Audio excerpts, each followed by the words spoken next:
mai, haere mai. Welcome to Go Media Stadium in Tamaki Makaurau, Auckland, where Auckland FC return home off the back of a goalless draw with Melbourne victory in round one.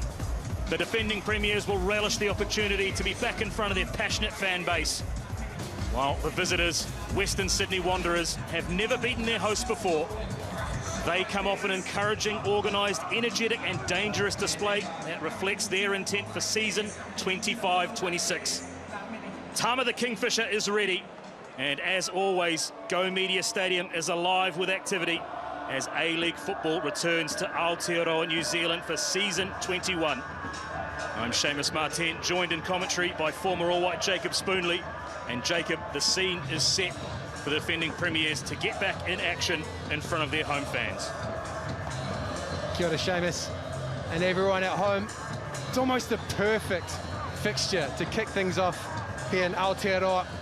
The A-League's returns to Go Media, and we've got the team that set the bar for expansion sides up against one that lit up the league last season. Fair amount of motivation as well for these sides. Both seasons ended prematurely last year, and that's something that have got squarely between the crosshairs as the teams look to come out here onto the pitch. Well, Jacob, you've been here before. What will the players be feeling? Are the nerves gone after round one? I would expect so. There's more of a spotlight on, and they're keen to get their first 3 points of the season. That's something that hangs over the heads of the players. And for Auckland, in addition, they're looking to get their account underway. 0-0 last week at Amy Park, and that's been something that has been identified as an issue and a work on during the week. Now it's about executing it for Steve Corica's men. The third meeting between these two sides, Auckland FC with one win and a draw in the second match. It is some 11 that Alan Stadgic can call upon. Socceroos, even in all white, tailor-made to upset and to silence this Go Media Stadium. Hiroki Sakai and Lawrence Thomas lead out their respective sides to Go Media, which looks an absolute picture, it should be said. The Porter ready. Let's check in with the two team lineups.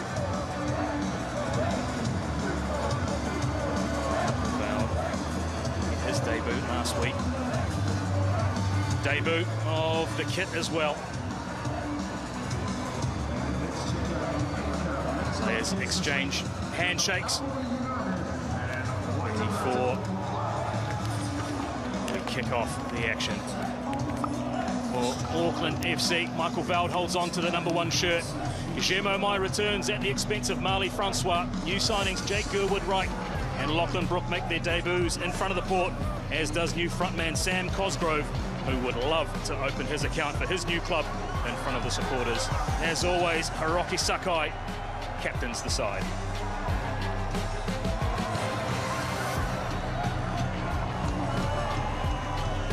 Lawrence Thomas is nearing 200 A-League appearances and captains the side from goal. It's an unchanged back four of Gersbach, Bonatig, Pantazopoulos and Simmons. Angus Fergate and Josh Brillante were excellent in midfield last week, and the front four of Kryev, Borello, Garkovic and Barbarousis are packed with experience and goals as well. Ideally, would Costa Barbarousis like to break a 9-match drought on New Zealand soil? Former Wellington Phoenix frontman will have plenty of eyes on him today. On the bench, expect to see the likes of All Whites, Logan Rogerson, Cam Howison, Callan Elliott and Liam Gillian feature late. Ryan Mackay is yet to play an A-League match. Dylan Cicluna returns from injury. Jared Carluccio comes into the matchday squad. Alu Kual with some firepower off the bench as well if needed.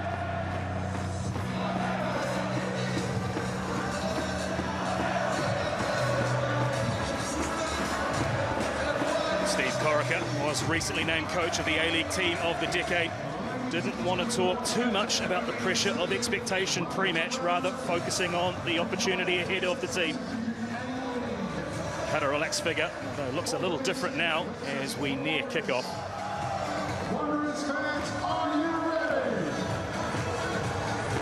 His opposite. Stajic was also in a relaxed mood. He'd make a quip about taking last season's champions and premiers on in consecutive weeks. He will be ecstatic that his new players have slotted in well for his side. Tim Danaskis in charge of this match today.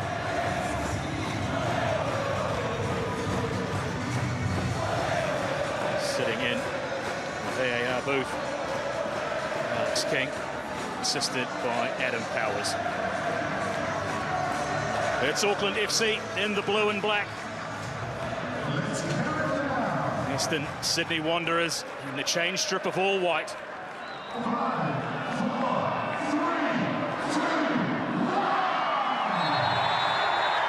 The countdown tells you we are underway at Go Media Stadium. Auckland FC attacking the goal to the right of your picture, which houses the port. Western Sydney Wanderers attacking the goal to your left. League back in action in Aotearoa, New Zealand. Welcome in wherever you're tuning in from, especially our friends from Western Sydney, the Red and Black family. Watch party at the Woodstock Hotel. It's De Vries. His first foray down the left-hand side is an overhit pass over the sideline. Well, he's someone that we saw in snapshots last week at Amy Park. Space and time at a premium. Francis De Vries, though, did come up with a couple of opportunities, and arguably in a chance that was sparse of opportunities for Steve Corica. He found Sam Cosgrove with the most frequency. So he's very much looking to pick up where he left off last year. First opportunity is the long throw. The blue and black shirts move forward into the 18-yard box. Big figure of Sam Cosgrove could be one of the likely targets here. Bit clear. Few clear-cut chances for Auckland in that goalless draw against Melbourne Victory last week. This man, Guillermo Mai, reinstated into Steve Corica's starting 11, could be the catalyst. Love scoring at Go Media, love scoring from distance as well as De Vries. It's a high delivery towards the back post, and a great touch. Lawrence Thomas at the back. Western Sydney concede the first corner. Well, as Francis De Vries breaks down the left-hand side, you can see what he wants to do. Stand it up into that congested 6-yard box, slightly overhit.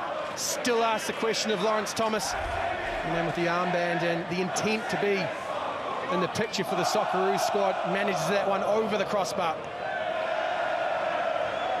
So, first corner inside 3 minutes for the home side. De Vries charged with the delivery, as he so often is from set piece.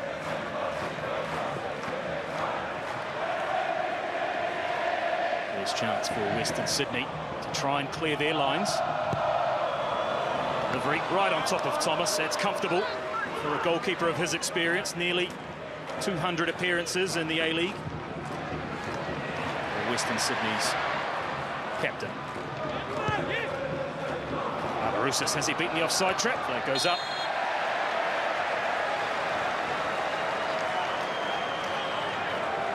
It took 11 minutes to open his account last weekend for his new club. Turns 36 in February, Seamus. 17 seasons in the A-League. A goal every 3 games, and it took him 11 minutes. As you said, to open the account for Alen Stajic, confirmation of the recruitment. We understand that Stajic has more control over football matters than he did last year. Obviously, Juan Mata has moved on to Victory. And in a lot of ways, there's a change in the style here. Greater utility when it comes to that physical prowess. It's a very awkward and versatile-looking front four. Barbarousis, Borrello, Crave. It looks like Steven Ugarkovic is again occupying that right-hand side. We've known him as a 6 or an 8, but he's getting much further forward in the opening games for Alen Stajic. We spoke about the experience of Ugarkovic and Angus Thurgate, new signings this season. win the 300+ appearances by Costa Barbarouses. Certainly injected a whole lot into this Western Sydney squad. Still not able to get out of the half. The ball falls for Brook. What about maybe appealing for a free kick? Danaskis was well placed. Just not able to control that on the sideline. Well, touched on the quality and the attacking prowess of this front division for Western Sydney Wanderers. It's easy to overlook the industry of each of these players. High work rates out of possession as well. They want to win the ball high up the field so they can cut through the more limited lines of the defence. And that's exactly what Brandon Borrello did there. Look to pinch the pocket of Lockie Brook. Movement down the right-hand side. Simmons just overlapping. Close attention from De Vries. Positional change too for Jesse Randall. He'll play just in front of De Vries on that left-hand side. So with Cosgrove and Guillermo Mai. Expect to see Mai just drift off that front line. Occupy pockets of space. Meanwhile, Western Sydney just recycling possession well here. Real desire to get the ball forward anytime soon. Happy to work it from sideline to sideline. It's a good movement at the bottom of your picture there from Alex Gersbach. Still in a bit of space here, Gersbach, and it does break for left-sided defender. So you want that delivery over again. Had plenty of time there, perhaps opportunity to deliver further towards the back post. Dan Hall marshalling that near post, and very much a gamble if you're going to put a ball in like that, and he's going to miss it. So strong for both the Mariners and Auckland FC. Key part of that defensive foundation that allowed for success for Steve Corica's men last year. There's another part of that defensive foundation for season 25-26. And Michael Vowd made his league's debut last weekend, and a clean sheet, probably no better way for a goalkeeper to introduce themselves and just instill that confidence in the players in front of him. Michael Vowd, patient and professional last year, supporting Alex Paulson. He's been given his opportunity to start things off in this season. He didn't have much to do, but it was important last week, and every time he was called upon, he looked assured and came up with a response against a very dangerous victory front line, albeit one that got put to the sword last night. 5-2. Newcastle Jets over the victory last night as a cross is zinged into the 18-yard box and a foul on the edge of the area on Jake Brimmer, who looks as though this season will play slightly deeper than we've seen him in previous years. We see him with this important intervention. And Brimmer's a player that's traditionally wanted to occupy a number 10 role. And if you're looking at it today for Auckland, that's the role that Guillermo Mai is being deployed in. But Jake Brimmer, I think, plays better from deep. Has a lovely passing range, and is somebody that has intelligence and can see the play developing, particularly moments like that. Vowd elects to go long.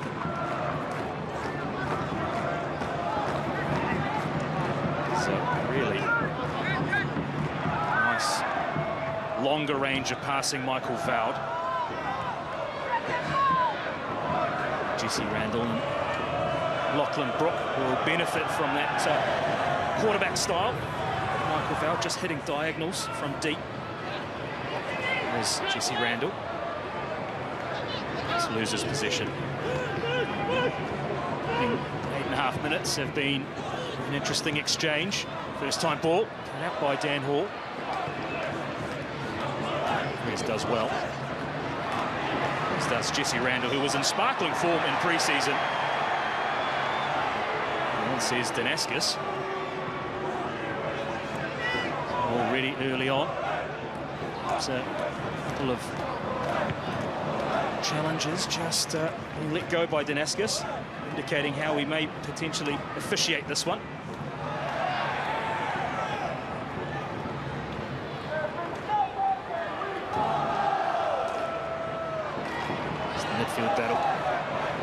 Strata, his first real touch.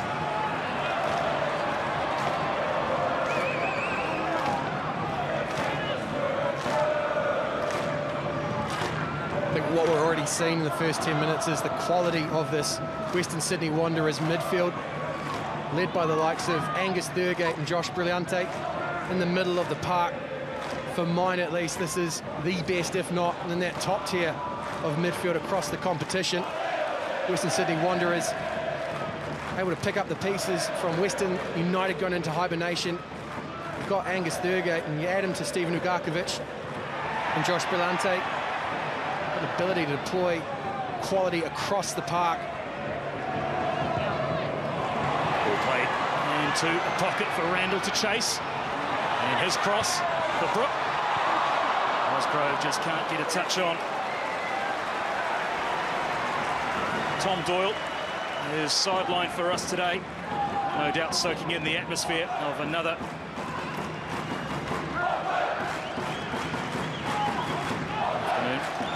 here in Tamaki Makaurau, Auckland. Check in with Tom just a little later on. First half as Western Sydney just look to bring the ball out of defence and is easily out by forward right.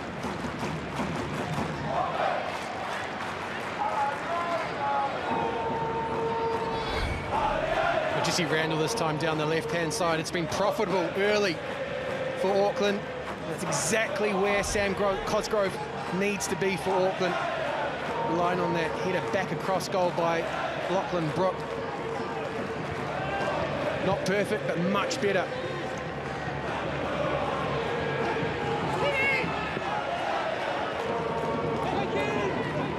And just ebbing and flowing. Real chances so far as Sakai. Sloppy from the captain there. He's set off. There's a lapping run.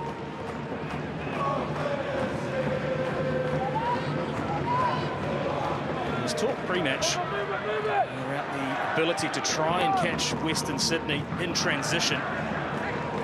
So far, it's been a measured build-up in attack. Looks to be the tactic.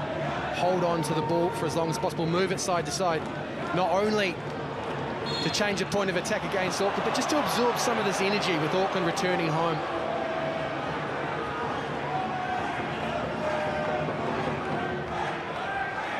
Well, Tom Doyle standing by sideline.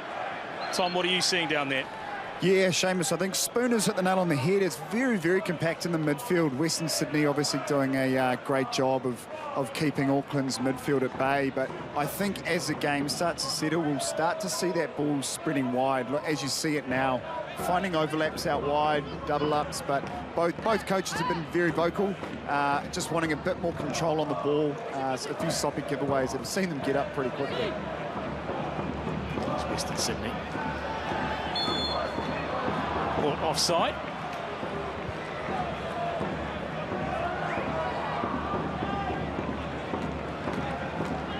Sakai always quick to help an opponent back to their feet.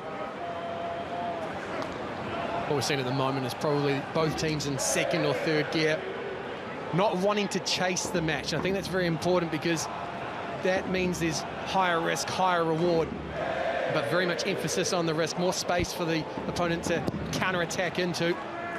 Very much a case of each of these sides stalking. Auckland relying on their defensive resilience. That was key to their success last year. And then Western Sydney Wanderers wanting to bring to bear their efficiency on the ball. As Tom said, in the early stages at least, that might mean circumnavigation, getting the ball into the wide areas like we see here. Oh, great touch inside. And just needed an intervention from Western Sydney there. And that's what this Auckland FC side has, that ability in a moment just to flip the switch.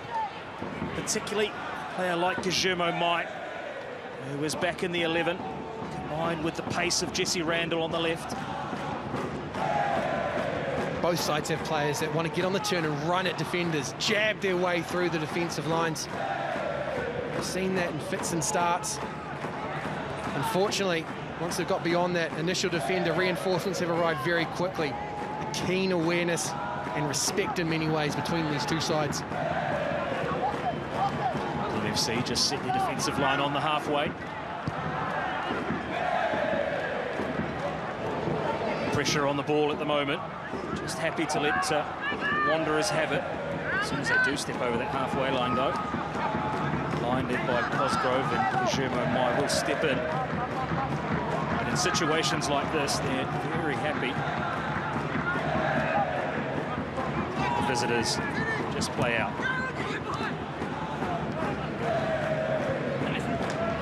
Strata, as he does, stepping across the passing lines, and is fouled near the sideline. Interesting little subplot there is that the formation changed somewhat as we see the foul here. Estrada intercepts, as he's done so often for Auckland. A bump in the back from Barbarouses. But as that play developed, Bojar Krav took up a very central position, almost like a low-lying target man.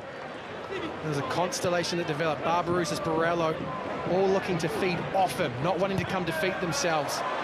Early delivery from De Vries. So it's that Auckland favouring that left-hand side of attack. Just a little stare there from Lachlan Brook. Robust tackle in on Alex Gersbach. And then just wait for air. Little stare. Oh, just missed it. Gave a little bit of energy to the port there. Lockie Brook.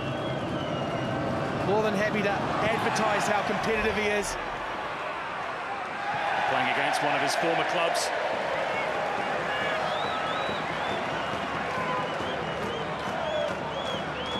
Well, there's been a lot of chat around wanting to see the chemistry and relationship develop between the likes of Sam Cosgrove and Guillermo Mai.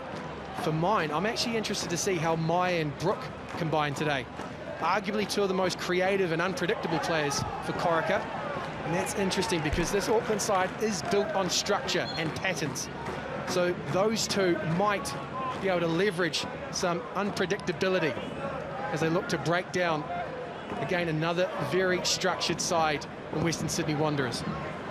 Well, you mentioned, Jacob, in your pre-match analysis, Auckland Brook maybe just wanting to drift inside from that right-hand side of the field. If he can lick the plate with Guillermo Mai in his inside pockets, it could trumps for Auckland FC as Mai once again tumbles to the Go Media Stadium turf. Glance across at referee Tim Danaskis, who seemed to be letting a few things go in these early exchanges, Jacob. Guillermo Mai continue the conversation with Tim Danaskis. Not much change in his pockets, it seems, at the moment. Well, we do want to see the game flow, so if we are letting it go, bodes well for the viewing experience, shall we say that, Jacob? And the combative element of these sides that we can see. It was something that happened last season, so it seems to be consistent across the A-Leagues, and in a lot of ways you do like it. It allows for that competition, that combativeness to develop. No real flashpoints to talk about, but 17 minutes. The half challenges. And just see the number 77 there. Lachlan Brook started out on the right, drifted across. Talking about that free roll that Corica does give him. And he's on the ball now, Lachlan Brook. There's his captain Sakai looming on the right-hand side. Delivery doesn't get past the first defender. Showing a bit of versatility, a flicked header. Doesn't threaten the goal, but already Brook just drifting inside, Jacob. The other point I'd note is that this is the first time I think we've seen a successful pass from Lachlan Brook into Sam Cosgrove. There weren't any, according to our Opta stats, in the time that they spent on Amy Park last week, but we've seen there how I think Corica wants to play. Lachlan Brook able to set up on that inside right channel, allow Sakai to overlap, but then give Brook the opportunity to get inside, get on that left foot. And they've run the ball high up the pitch here, have Auckland FC. And flashes wide. It was Francis De Vries storming through the midfield. Let's put that wand of a left foot of his around it, and it just goes wide. Well, the first highlight this afternoon comes off the back of Francis De Vries, industrial through the middle of the park. Looks to Sam Cosgrove initially and then gets onto the left foot. trying to bend it inside Lawrence Thomas's post. You can see there, perhaps a bit of hesitation. Not much conviction, or not enough conviction, rather. Sam Cosgrove sitting in the back of Francis de Vries' head as he got that shot off. Well, once again, Auckland FC winning the ball high up the pitch here. It's almost as though they've flipped the switch here. Calls for a penalty. Well, there's an intake of breath in the commentary box. Louis Vestrada goes to ground, and then Tim Danaskis signals a goal kick. So what the referee must have seen here is a tackle, which then put the ball back into Louis Vestrada. If there isn't, there could be a VAR review.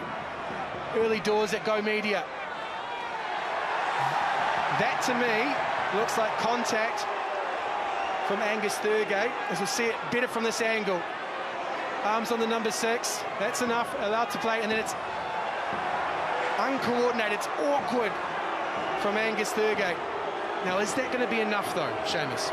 Well, could be an opportunity for Vardix to come into play. Sound check going on. Brimmer and Danaskis deep in conversation. In moments like this, I think there's always a tension between, is that enough for a penalty? Is that enough to go to 12 yards? But equally, we shouldn't excuse poor defending.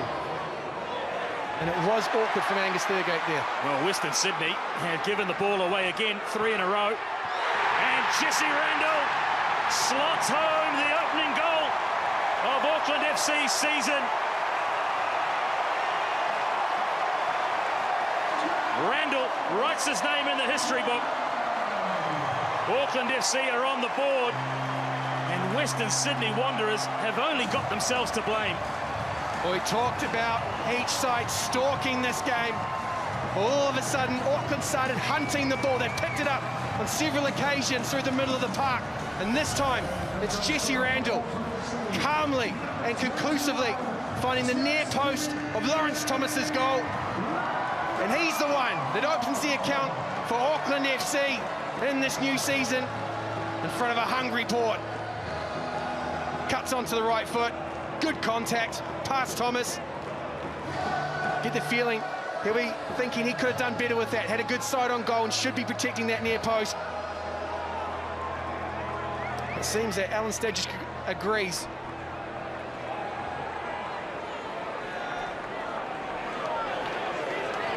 Well, the Port didn't have to wait long. 21 minutes played.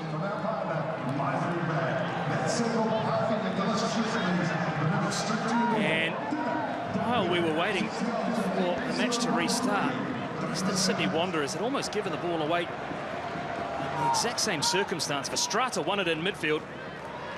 Calmness with Jesse Randall, who has been excellent in pre-season. Missed the golden opportunity last week against Melbourne Victory. Opens the scoring here as Western Sydney just waltzing into the 18-yard box. And whilst we're celebrating, the sun shines on Jesse Randall. We've just had an explanation on the decision-making process from VAR there. What's come back to us is that it wasn't a penalty because contact was on the back foot, not the front foot. So something perhaps to consider at half-time, Seamus. Here's Western Sydney, just launch a long throw, which is taken away by Auckland FC. Well, Tom Doyle sideline. And that went in. What were the decibel levels like? I'll tell you what, just before that happened, when the penalty was going on, both coaches were in each other's faces. There was verbals being thrown everywhere. So the spice has really been sprinkled into this one now, and that goal's just added another layer into it. So, look, the fans are up on their feet, and there's a big buzz around the stadium now. Careful now would be what Alan Sturgis will be imploring his men to be. Now, they can still win this game, but they can very much lose it inside the next 10 or 15 minutes as well. Auckland have their tails up. We've seen the momentum that exists here at Go Media Stadium. And Auckland do have a danger from set pieces, like this long throw. 20 goals last season was the return, Seamus. Sakai just switching A drier ball, perhaps. No sign of rain around at the moment. Let's see, discarded ball. Launches this one long. Once again, Cosgrove's the target. Bouncing ball inside the 18-yard box. Tom Dorr made mention of the two coaches. It was quite a good mood before the match between the two respective camps.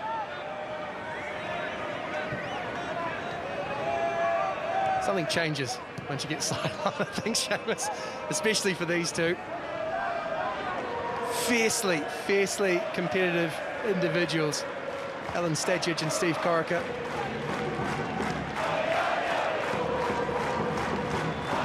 We did see plenty of Auckland FC's technical area behind the scenes on Forever Auckland FC, fueled by Anchor.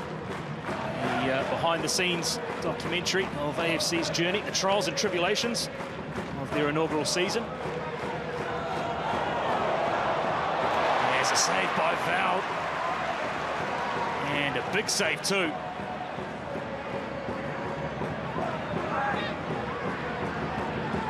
And Western Sydney heaping the pressure on. And Auckland FC clear their lines. Break through Guillermo Mai. Guillermo Mai was another one of those stars of the Forever Auckland FC documentary, which you can still catch on Neon, Sky Go, or Sky Sport now.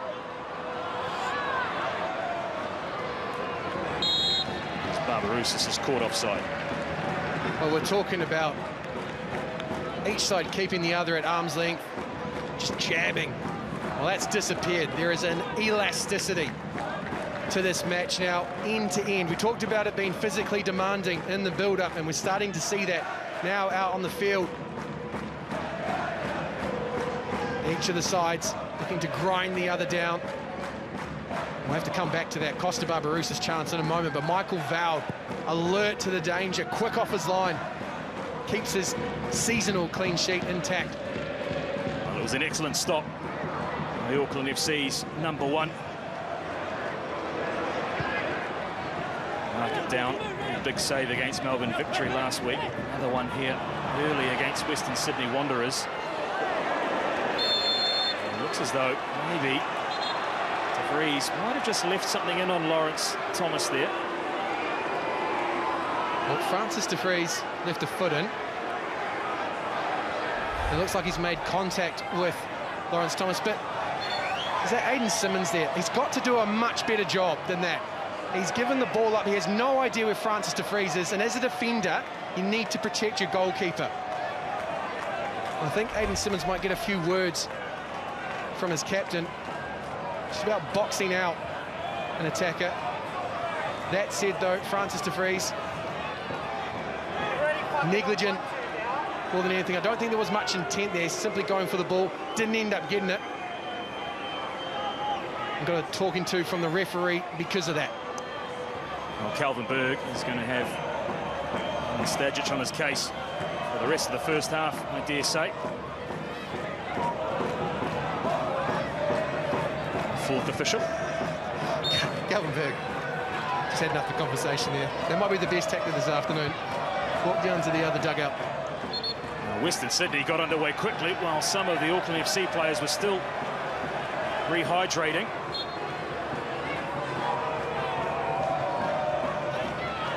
Antizopoulos just imploring his captain just to slow things down. I think it was less De Vries leaving a foot in and more just collecting the goalkeeper on the way through. Certainly, Thomas may have a word with Aiden Simmons. Just around a little bit better protection. Final story of it, Thomas is back on his feet and he's okay. Match is back underway. 1-0 in favour of Auckland FC as we near the half-hour mark. This first match in New Zealand of season 21 of the A-Leagues.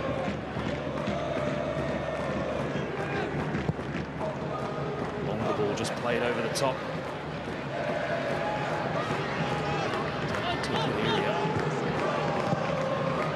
just seen in the front third some of the delivery in from wide areas from Western Sydney. Not to the level that Stajic would expect to create some chances, try and bring themselves back into this match, Jacob. It's not quite the intention that we expect from players of this quality at the moment. I think that speaks to the fact that we're still in round 2. The machine isn't quite well oiled yet. And that's where the controllables become really important, attitude and effort. We're seeing plenty from both of these sides. Influence of Estrata on the ball here. Really such a calming influence in the middle of midfield, just breaking attacks up. He does have the ball. More often than not, he's able to retain possession. It's Brook once again just drifting from that right-hand side through. De Vries's cross. Just flashed across the front of the 6-yard box into the arms of Thomas. That was a beautiful delivery in from Francis de Vries. Flashed in front of Randall, and it was Pantazopoulos or Bonatig and Cosgrove entangled there. I think just noticed quickly is that Josh Brilliante is the person in charge of Guillermo Maia if he drops off the line, and there's just a bit of pushing and shoving off the ball. A little bit of niggle. Gives you an indication of the feeling between these two sides. De Vries loads up another long throw.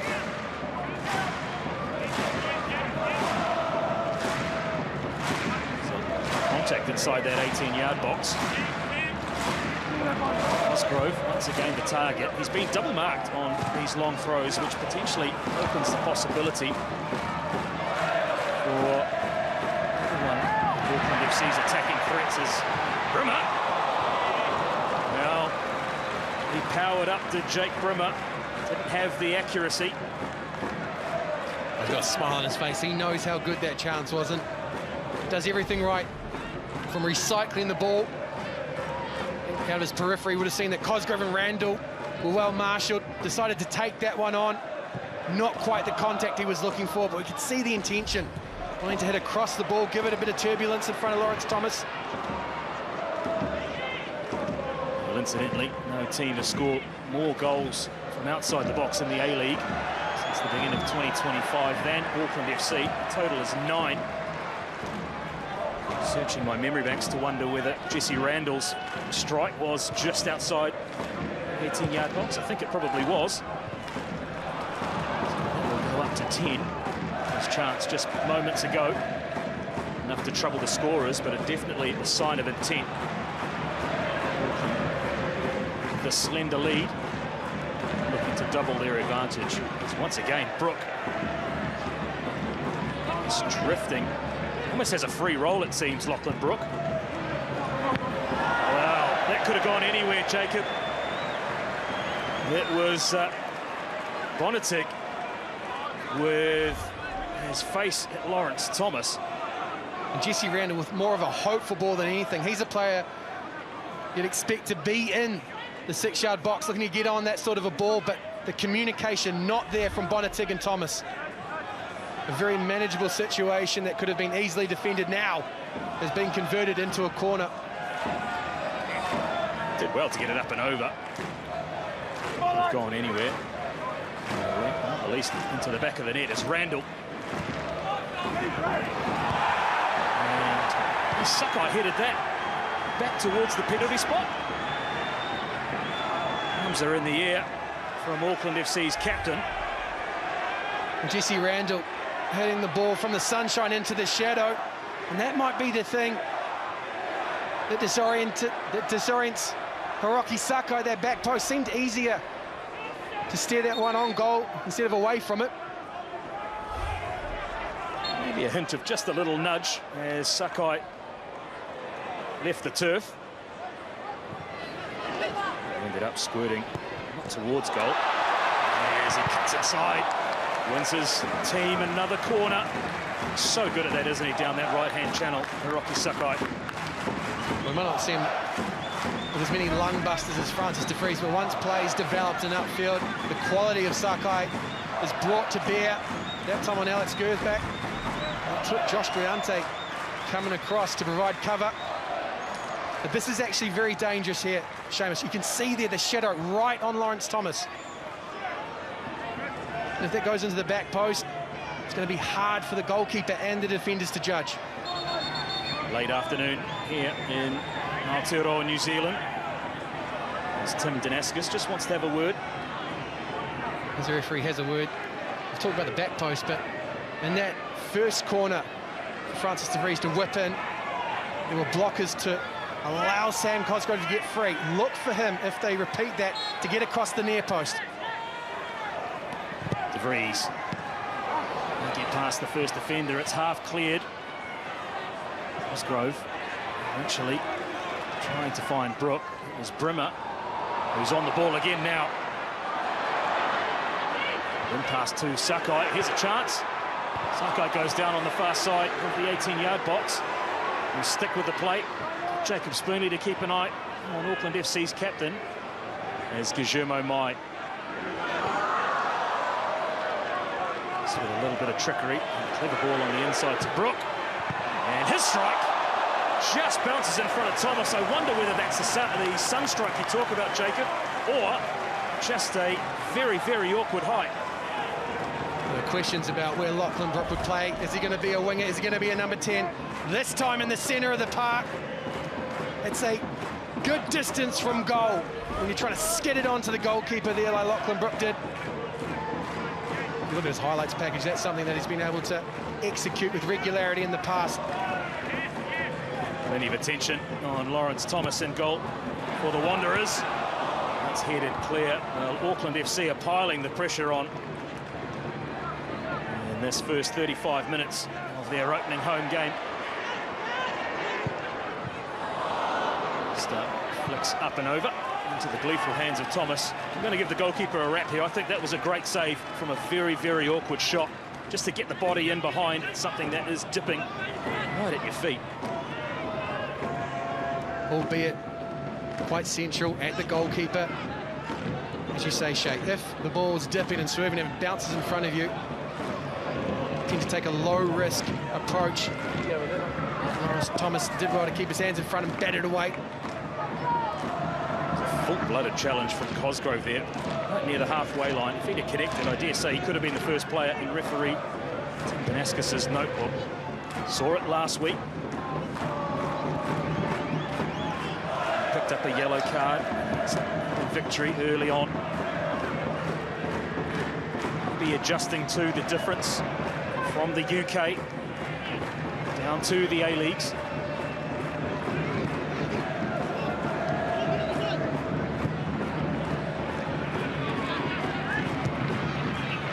Aside from that chance by Costa Barbarouses, which was wonderfully saved by Michael Vowd, I haven't seen too much of Western Sydney.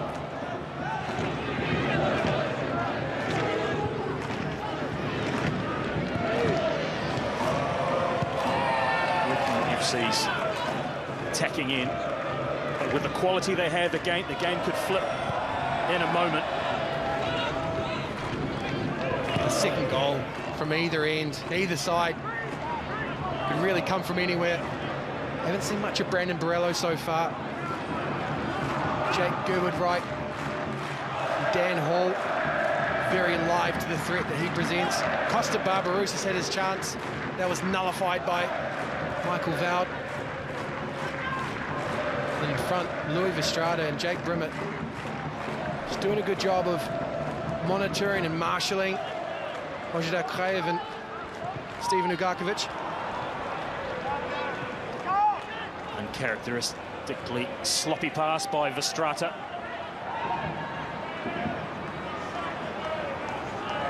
Still allows Western Sydney perhaps an opportunity as we tick towards half-time to try and bring parity back into this game.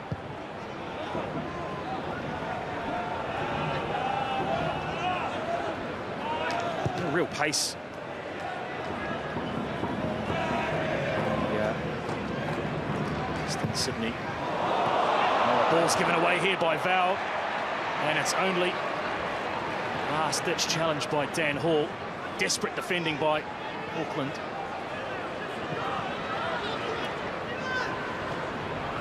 Nearly had a similar giveaway in a dangerous area. There's a looped ball. Is dealt with, but only as far as the edge of the 18-yard box, and fouled. Has to react quickly. Didn't take it cleanly on the first attempt. Dropped down on the rebound. Well, a hand up, an apology, and one in management. After that bout of anxiety, first off, the clearance that didn't get beyond the Western Sydney midfield, and then off the shot of Bojidar Crave. Michael Val just wanting to take his time, get Auckland back on the ball. Keen to assert some control for the next few minutes.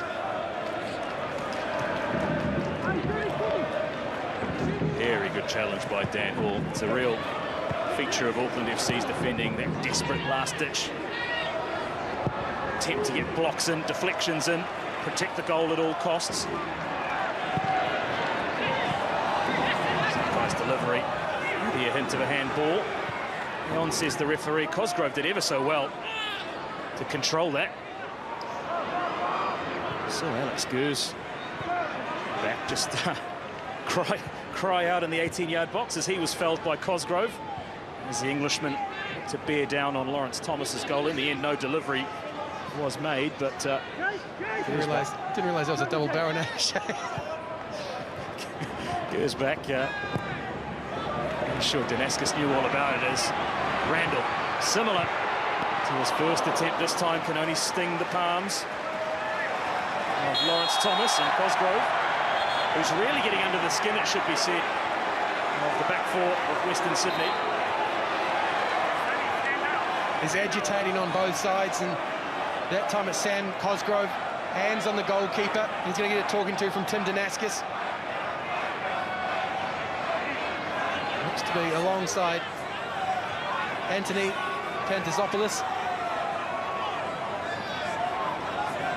As you say, Seamus, there's license to be combative, but there's definitely a line. Tim Danaskis looking to assert it there. And as soon as Lawrence Thomas has that ball, you can't touch him. An initial chest bump and then hands on the goalkeeper. Not much, but Pantazopoulos wanted to ensure that Sam Cosgrove knew who was in charge. A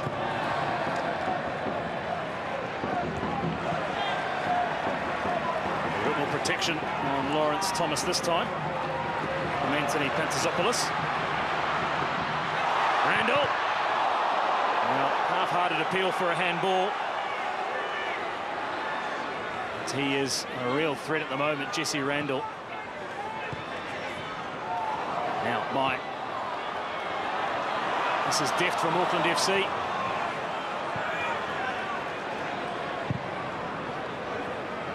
Just couldn't lick that final pass inside the 18-yard box, but looking to play those wall passes in and around the top third of Western Sydney. A lot of movement too. Yeah. Quite concerningly for Alan Stajic, Josh Brilante was removed from the equation. A swift attack from Randall. This time, it's Mai's delivery. That was just begging for a touch from Cosgrove. Couldn't get in front of the defender. It's really whipped in. It's almost an asymmetry to the way Auckland attack. Touched on Lachlan Brook drifting inside, occupying a position under Sam Cosgrove, but Francis de Vries looking to really stretch things down the right for Western Sydney Wanderers. It's come with half a dozen times by my count of deliveries into the box.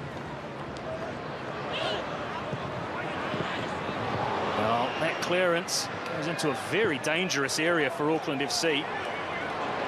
Falls at the feet of Lachlan Brook. Good live example, though, there of the focus on defence. 6 Auckland FC players back. They've done an excellent job, haven't they, of blunting the threat. And it is a real threat, too, from this Western Sydney side. They've done their homework, Auckland.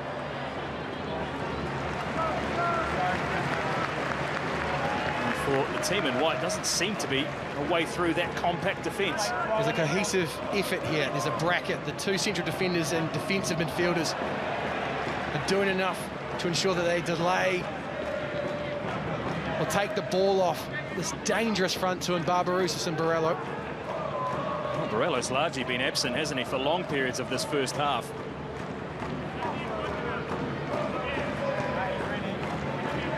Garkovic, who seems to almost have a defensive role to play today. Throw comes in once again. Cosgrove's the target. Being able to land on one cleanly.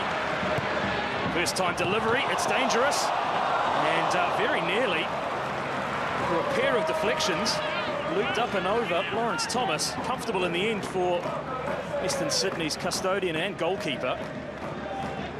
Another cross delivered from wide areas with real pace and intent. They haven't blown the doors off yet. That combination hasn't been realised wide into that centre channel for Cosgrove and Mai to feast on. But we are seeing the pressure just ratcheting up, and there's been a couple of instances of indecision. Think back to that clearance from Alex Bonatig, and then that time it seemed to be a combination of Bonatig and Brillante. They turned the ball on their own goal. We will have 2 minutes of time added on, signalled by fourth official Calvin Berg. Louis Estrada this time just looking to drift that ball and behind the defence and in front of the goalkeeper. It's those sorts of moments that can occur. You put the ball into that channel of indecision.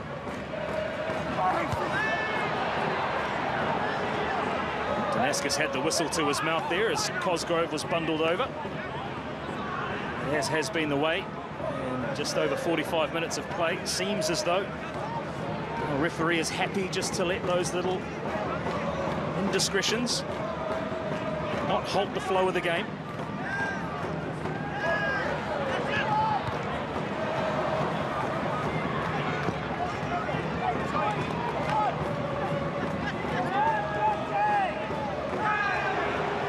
No foul once again. Lachlan Brook just stepping across.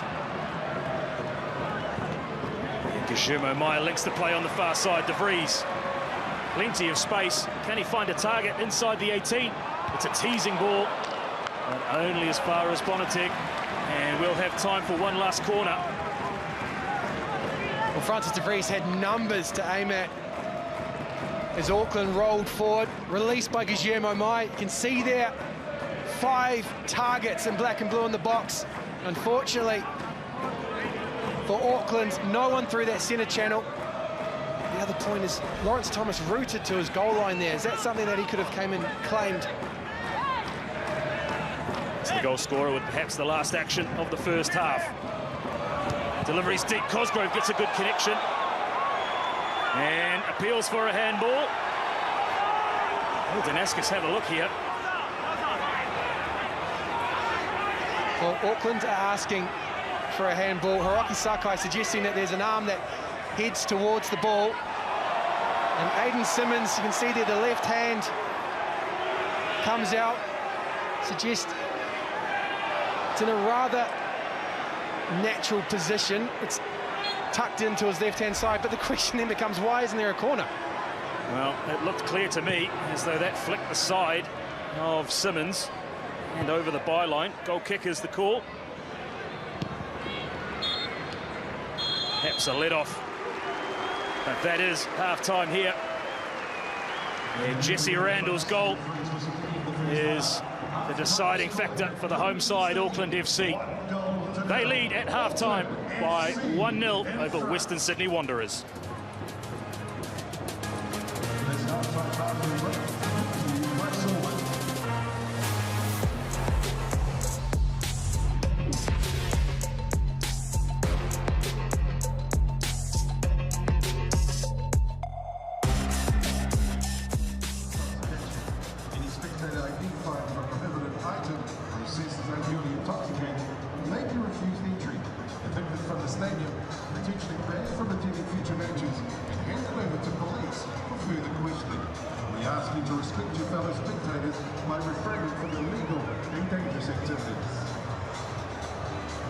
The A-League and its players and coaches are taking a stand against online bullying in football. There is no place for racism, abuse or hate in our sport. Let's play it fair. Flares are illegal at our venues. If you possess or throw a flare, there are severe penalties that apply. Any spectator identified with a prohibited item may be refused entry, evicted from the stadium, potentially banned from attending future matches, and handed over to police for further questioning. A financial fine may also be issued. We are committed to providing a safe and enjoyable environment for all fans and ask you to respect your fellow spectators by refraining from illegal and dangerous activities. It is an offence for any spectator to enter the field of play without an authorisation. Any spectator that enters the field of play without authorisation will be evicted from the stadium, potentially banned from attending future matches, and handed over to police for further questioning. A financial fine may also be issued. AGL is committed to providing a safe and enjoyable environment for everyone. We ask you to respect the players and match officials by remaining within the city ball.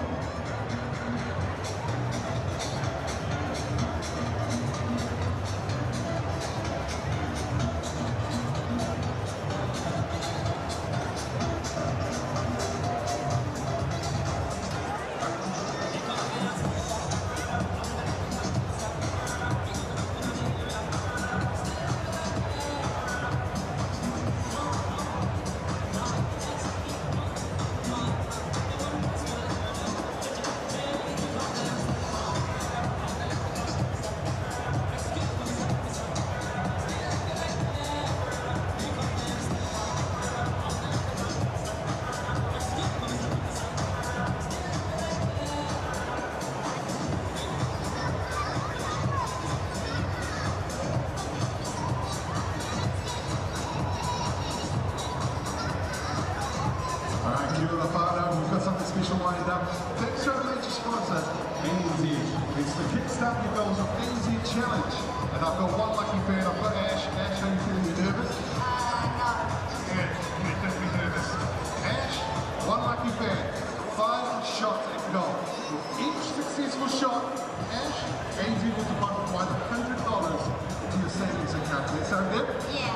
So potentially $500 can go into your ANZ savings account. All right.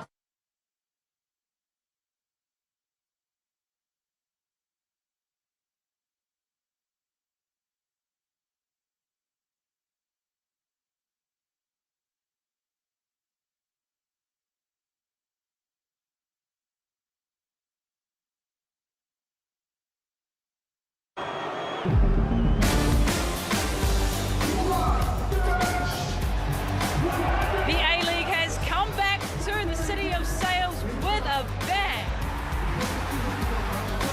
Would you look at that? Jesse Randall working his magic. Tom Doyle, oh my goodness, what did you make of that? The crowd went wild. The board right in front of them, it was something special.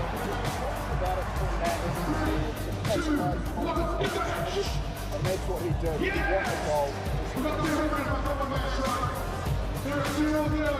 No Mai Hoki Mai, welcome back to Go Media Stadium. You see it right there on the screen. Half-time, 1-0 to Auckland FC. That is what these fans out here wanted to see so far. They have been putting on a show, but oh my gosh, can we just go into the feeling that we've seen on the sideline, because there's been quite a bit of fiery words, shall we say, between those two coaches. Yeah, coming from both sides actually. It was quite good being pitch side for us, but that all kind of came through with the penalty that happened. There was difference of opinions, but again, it's great to see that Auckland started to capitalise that second half of the half. Yeah, let's have another look at that now. This penalty, or lack thereof, shall we say. What do you make of what happened with VAR ruling that this contact was on the back foot, so no penalty? Yeah, look, I think that is actually the rules. I know the crowd were up on their feet wanting a penalty there, and I think it was a fair shout from Auckland, but the rest did get it right. If it's back foot contact, I don't believe it's a penalty, but again, what that did is allowed pressure to build, and then they were able to capitalise after that. So, look, Auckland really did take control of the game in that second half of the half. and I expect them to come out doing the same thing. Pressure to build. I thought that, oh, just pause for a second because we've got those planes, beautiful warbirds going over top. Wow, beautiful stuff. And the sun in our eyes, but what a moment. I think, you know, really honing in on the fact that this is quite a fiery, interesting game. Let's have a look at these stats. Shots at goal, Auckland 8, Sydney Wanderers 3. What else stands out to you, Tom? Look, I think the big things was that Jules won. I know it looks fairly even, but it was where Auckland were winning the ball. They were winning it in the front half of Western Sydney Wanderers' ball, and they were able to attack and create chances from winning the ball there. Passes as well, not too bad there, but one man that we spoke to before the game, Francis de Vries, wow, he's been putting on a bit of a show out there, although there was one wild shot that went completely over the top. I think we're going to see that now. Oh, I don't know where that one was going, but I know where he was trying to let it go. What did you make of what Francis has been doing? This is what he did all last season. Time and time again, he gets a ball out of his feet, he puts it into the ideal spots for strikers to attack.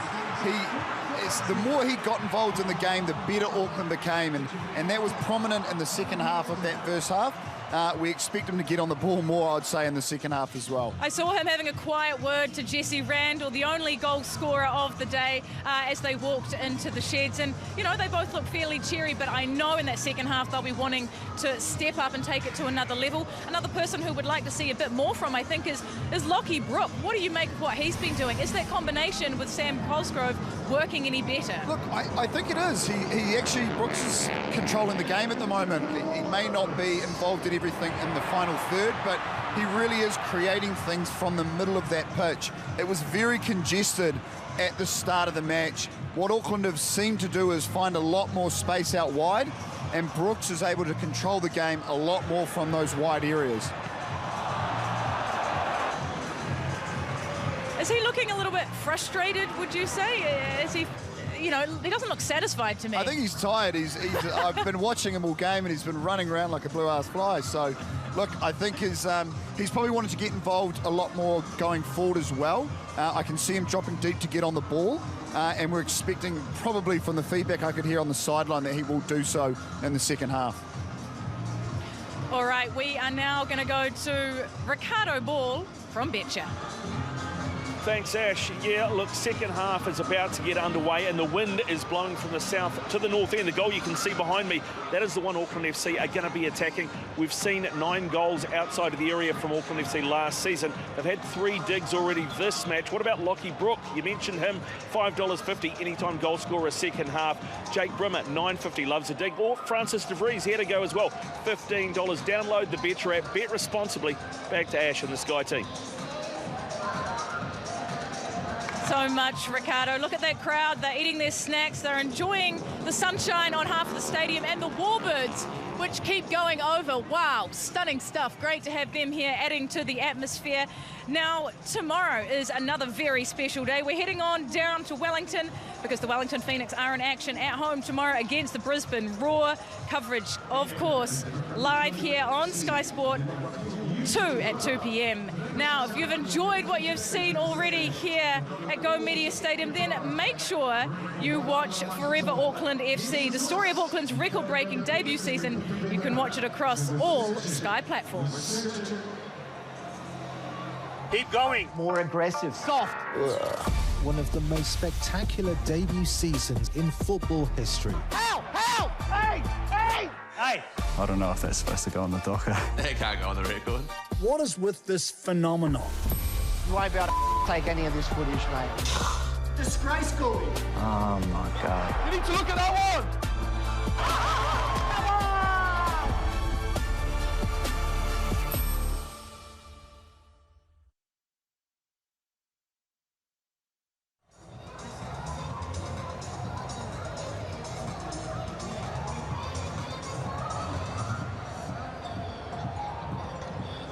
Say hello to the Ninja Slushie, the easy, convenient way to make frozen drinks at home. No ice means no watered down drinks. No blending means smooth, perfect texture every time. Just pour, slush, and enjoy. 5 one-touch programs for any drink you want. Enjoy perfect results. Transform almost anything with the Ninja Slushie.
concerns or notice any issues, text the word assist, followed by your message and location to 260 for venue security support. That's the word assist, followed by your message and location to 260. Smoking and vaping are not tolerated at Go Media Stadium, which includes the use of e-cigarettes and vapes. Please respect those around you. We do not tolerate throwing cans or unkind language towards staff or other fans within the stadium. Say hello to the Ninja Slushie, the easy, convenient way to make frozen drinks at home. No ice means no watered-down drinks. No blending means smooth, perfect texture. Just pour, slush, and enjoy. 5 one-touch programs for any drink you want. Transform almost anything. Enjoy perfect results every time. You can make it with the Ninja Slushie.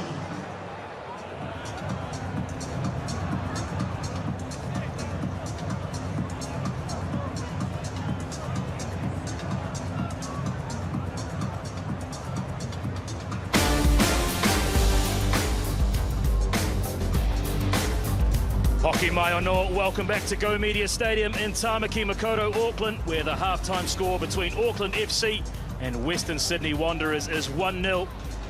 A strike from Jesse Randall separating the two sides. Plenty of chat between the technical areas. And standing by sideline with Jonathan Gould is Ash Tulloch. Yeah, we saw a lot of spice, a lot of tension on the sideline after that one. Jonathan, what was going through your mind as you went into the sheds? What did you say to the team? We felt as if we'd had a good part of the game. We've had some good chances. Jesse obviously finished really well. We've just got to make sure that we don't let Costa get in behind us.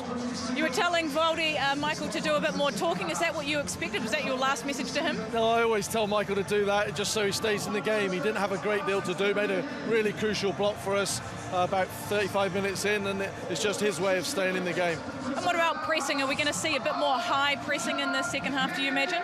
Well, it depends. I think the game's changing at the moment, and teams are dropping off a little bit more than they used to. And we're going to set our press and hopefully score. Franny had a great chance from a press earlier in the game. Jonathan, thank you so much. And look after that square jar, won't you? Thank you so much. Back to you, Seamus. Well, the teams are in readiness. It's Western Sydney Wanderers, all in white, attacking the goal to the right of your picture. They get us underway in the second half. No changes to report. It's the Jesse Randall goal separating the two sides. Some key insight there, though, on the thinking in Auckland FC. Danger for Western Sydney seem to be running through Costa Barbarousis. Randall, the goal scorer, just got ahead of himself a little bit there. Yes, you did hear the words of Jonathan Gould, the coaching staff at Auckland FC, looking to set the press. That's how they scored the opener in the first half. It was Vestrata winning possession, feeding Randall, and he made no mistake. Lawrence Thomas's near post. And then heading down the other end of the field as well, Seamus. Speaking of the way that Western Sydney are looking to get back into the game,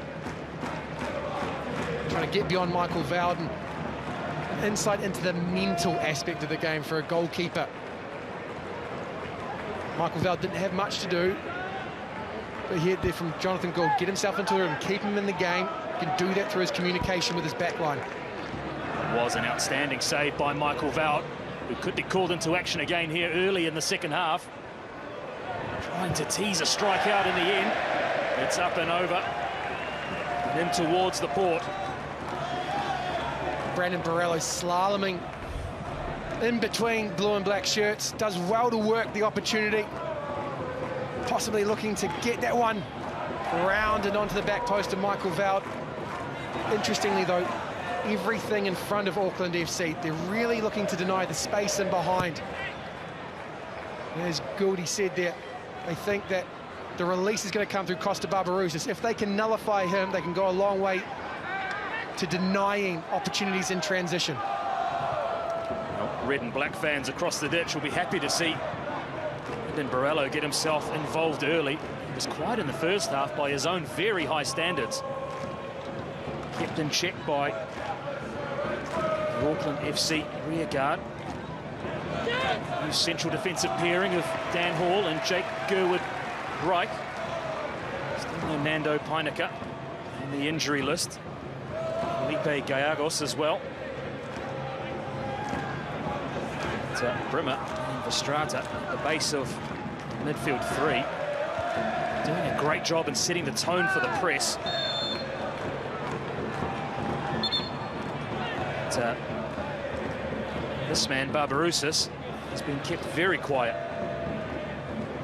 And there we go. A lot of the battle being done through the middle of the park. But it's quite lopsided in terms of the way Auckland are applying pressure to Western Sydney's rearguard. 31% of the action occurring down Western Sydney's end.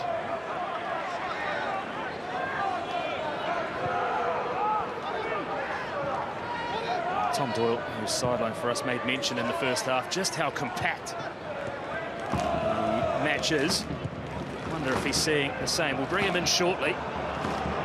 As I'll just look to try and launch an attack down this left-hand side where they've had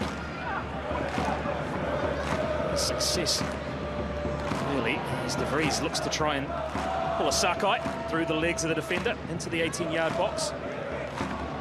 Bugarkovic and Simmons squeezing the attack towards the byline. Just see there, Costa Barbarouses almost having to drop back into midfield areas just to get on the ball, maybe get a feel for the game. Hasn't been able to go his way. Borello. Kraev. Snapshot saved by Val. Some ball into the area, not dealt with. And just up over the crossbar, Ugarkovic.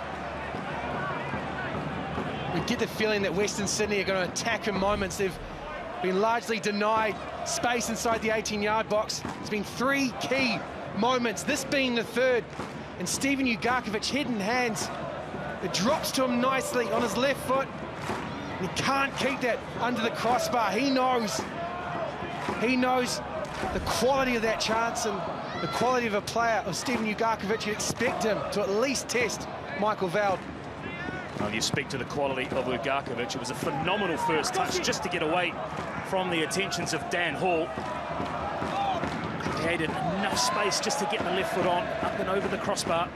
Just wrestled a shoulder to get bullside, didn't he? Doesn't happen that often up against Dan Hall. Just coming back to your point about Costa Barbarouses dropping. There is a lot of utility and versatility in this Western Sydney front line. They can interchange and not lose momentum. Maybe that's what needs to happen. Borello stepping in, leading the line now. Barbarouses dropping into the gaps between the defence and the midfield. Well, no nonsense from Sam Cosgrove there.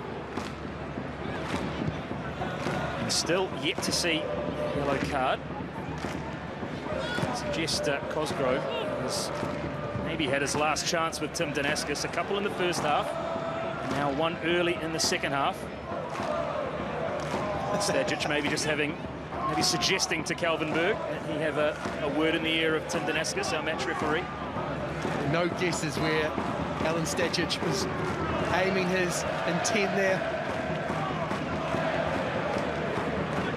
Just seemed to run out of ideas, Western Sydney there. It's a better start, a brighter start to the second half from the visiting team, who haven't been able to get the better of Auckland FC in their previous two encounters.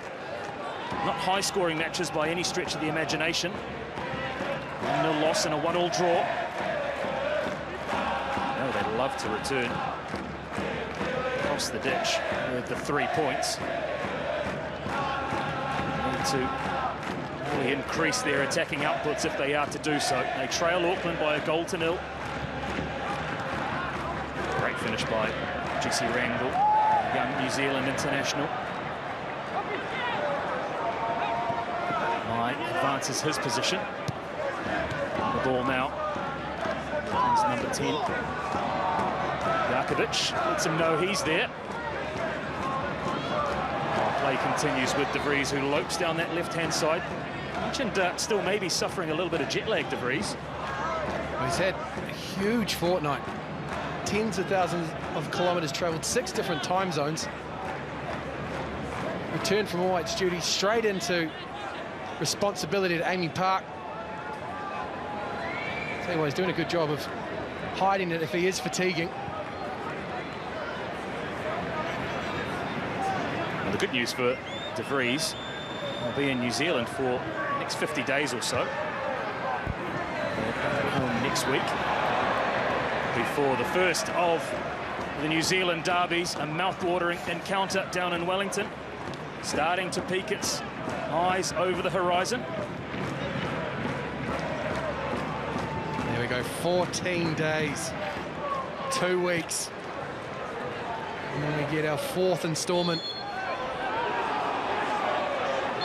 of the Classic Bro. I think that's my favourite so far, Shay. Our Classic Bro. Niche areas from Jacob Spoonley. As Tim Danaskis just wants to have a word. Don't you dare leave me out there. Back to the football. This is what Crab's very good at doing. You can roll a defender, transition defence to attack. So awkward to have to deal with, and that's the niggle again. It's been a consistent all afternoon. There does seem to be a little bit of gamesmanship starting to appear out on Go Media Stadium between these two sides. Highly competitive fixture. And here's another example. And Lachlan Brook is letting Tim Danaskis know in no uncertain terms. We'll take a word from Tom Doyle in a second, just to get a better feeling on what's happening down pitch side. We'll bring Tom Doyle in now. Spice levels. There is a lot of spice levels, Spoons. Thank you for that. Yeah, the tackle's starting to fly in now. The coaches are both up. They're in each other's ear. So, look, I think a lot of fouls that have been let go is starting to boil over a little bit. So I think it'll be not too long until we see some cards starting to be pulled out of the back pocket. Well, yes, as you were bringing us the pitch side report, I could see Steve Corica in another deep conversation with Calvin Berg. He's earning his money today, our 4th official. There's Verstrata. You can see his name on the score sheet. He maybe thought about pulling the trigger. This man doesn't mind it. And his shot is cleared away. On the tick. Stabbing a clearance through. Auckland FC retain possession. Strata. Space out on the left-hand side for Randall. His pass just leaves De Vries short. And that was an opportunity for another delivery from this man on begging for Auckland. In some ways, they're still breathing life into the seasons at the moment. Each side demonstrating a willingness, but just blunted when it comes to getting that connection, getting that moment of quality away. Just a stumble here or there in an important moment. Well, there's possession turned over. That's what Auckland FC were looking towards. Hands all over. And Guillermo Mai earns a free kick. Josh Brillante. Couple in quick succession for the very experienced central midfielder for Western Sydney. Cosgrove drops deep. Brimmer punches the ball into Guillermo Mai. It's awkward, but so is the challenge from Josh Brillante. You can see they're just pulling on the shirt of Guillermo Mai. He was happy to give up the challenge and ask the question of Tim Danaskis. And this looks like it's got Francis De Vries written all over it. A high line for Western Sydney Wanderers. You can see there a lot of space in that 18-yard box. Numbers for Auckland FC at the back post. Very inviting area just to drop the ball in between 6-yard box and penalty spot, perhaps. And ball elects to go to the back post where Verstrata just loops back in towards. There's only the figure of Guillermo Mai. Lawrence Thomas plucked that one very comfortably. Been the busier of the two goalkeepers, Lawrence Thomas, back on the ball now. Howard when called upon. Big save, Costa Barbarousis, and another snap save from Božidar Krajev. outside has been largely unemployed. No corners to report so far for Western Sydney. It was down this end last year that Lawrence Thomas unfortunately gave away the ball. Auckland able to pounce on the possession that was given up and then open the scoring on that day. Again, there's an earnestness, there's a willing about their press. Barbarousis, ball breaks for him, and he feeds Ugarkovic, whose delivery is teasing into non-threatening area, although cleared away, half chance. Onto the left-hand side for Western Sydney. They start to apply some consistent pressure. Good connection on the header, flies wide. That's a better phase of play for Alan Stacic. Continue pressure. Costa Barbarousis there, able to pounce on a loose ball, keep momentum up. Eventually it falls to the feet of Angus Thurgate, just on that left foot. And then the attack finishes with Brandon Borrello. Back live. Sakai, the experienced defender. Too clear for his side before teasing ball in. Barbarousis is bundled over. And if the rest of the match is anything to go by, he's not going to get much out of Tim Danaskis. Lockie Brook was in a tangle with Bojidar Krav. He ended up going to ground in the build-up to this. Tom Doyle called it earlier. The temperature does feel like it's starting to rise here in this match. That's a clean win in my mind. There's a lot of physicality. And as Doyley said, we're starting to get the other side of the line of reasonableness and control. It's got that feel to it, doesn't it, Jacob, that maybe, just maybe, one of these moments might spill over.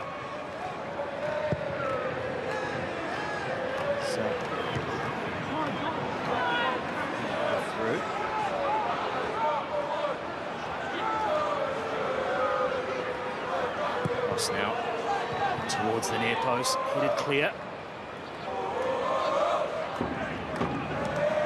Oh, great skill, Lockie Brook. Mai links the plate. Oh, that was delightful from Auckland FC. Couldn't find the end product. They're still on the attack. Swung in from the left-hand side. Two good chances. Western Sydney opened and then Auckland responded. That was arguably the phase of play of the game so far. Good combination, cut and thrust. Auckland punched their way through the Wanderers' ranks. Some concern over Hiroki Sakai, who jogs back in back plate. Saw a wonderful combination last season between Hiroki Sakai and Logan Rogerson on that right-hand side. Glenn Brook has got the nod for the first two matches from Steve Corica. I just wonder whether that's another burgeoning relationship that's able to unlock A-League defences moving forward. Thumbs up from De Vries, although he's nowhere near that cross ball. Ill-timed, but a demonstration of that range of passing from Jake Brimmer. As you said in the first half, wants to drop into those pockets, start quarterbacking the ball. And that time, looking for a diagonal right to left. A lot of space for Francis De Vries to roam into.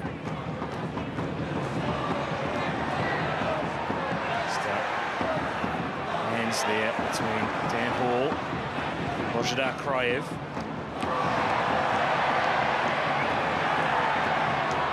Askus just keeps an eye on the afters. We saw a wonderful game of rugby league played on this same venue last week. Staff have done a great job to turn it around into an immaculate playing surface as well.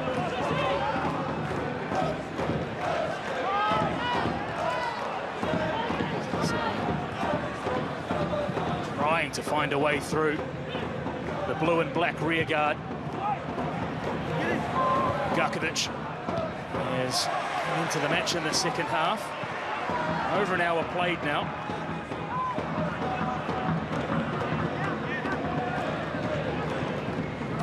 Sherrill. For a second there, Jesse Randall just gone through on Aiden Simmons. Squirts free and fouled. Just puts his foot through it. Don't often see that in the modern game. Heavy collision. Cosgrove and Pantazopoulos. And here's Steve Corica in our effects mics asking how that isn't a foul.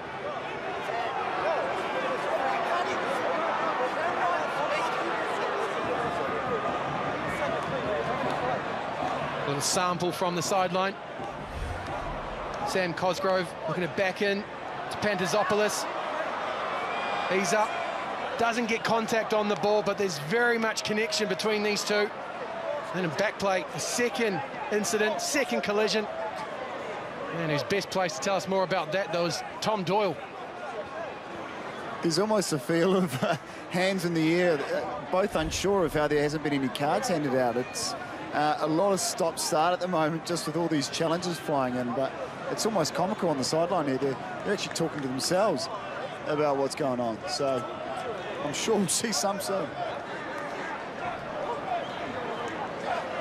Hasn't been anything reckless so far, but as we've alluded to, just keeps ratcheting up. We're getting closer and closer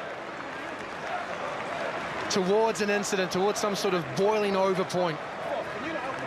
Well, don't take your eyes off it, because no sooner that this man, Sam Cosgrove, gets back onto the field, he will be back into the action, I'm sure. Off he goes.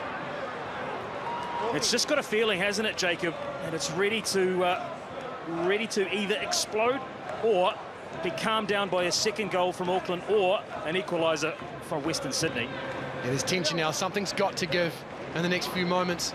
There's gaps appearing, there's rhythm developing. And here come the visitors, although that final pass again, just not up to the level expected by Alan Stajic and his coaching staff is Sakai.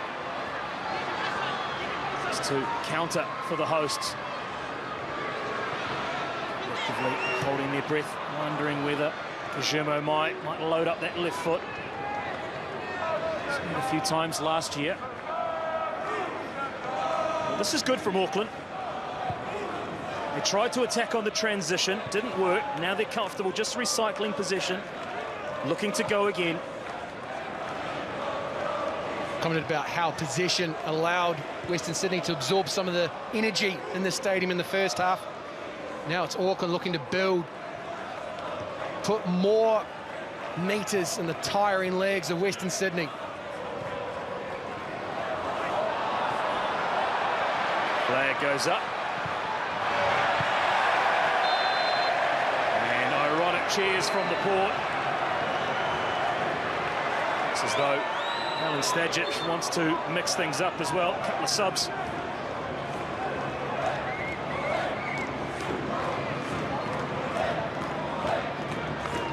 So it's the end of the afternoon for Stephen Ugarkovic, who really came to life in the last 15 minutes or so. Lou Quoll comes in. Definitely firepower with Quoll. Dylan Cicluna, who continues his recovery from an ACL injury that cut his season short last year. Step by step for Cicluna. It also signals a change for Costa Barbarouses. He's going to slot down into the right-hand side of the Western Sydney Wanderers midfield. Lou Quoll joining Brandon Borello up top. A like for like. Stephen Ugarkovic departs and Dylan Cicluna heads into the heart of the midfield. Well, red and black fans will be happy that the rehabilitation of Dylan Cicluna continues.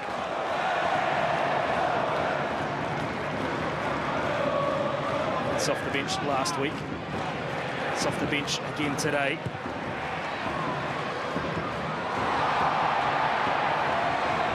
Legs in midfield. Clearly, Alan Stajic wants more energy, wants to be able to punch on transition. And Lou Quoll is someone that is more than happy to exploit broken play. The verticalness to the side now. where in the first 60-odd minutes they wanted to play with control. They need to get back into the game. Stajic has made changes, seeking to exploit another avenue to goal. Hasn't slipped into desperation yet, but these two changes signal intent. Perhaps to try and freshen things up, obviously. Also, maybe to give Auckland FC something different to think about. The defence marshalled by Dan Hall. And Jake Gerwood, right, largely untroubled. Ball gives them something different to think about. And also, redeployment of Costa Barbarouses. There, left-hand side of Western Sydney. Slightly ahead of the run. It's been the same for both sides. Auckland attacking down their left. Wanderers doing the same.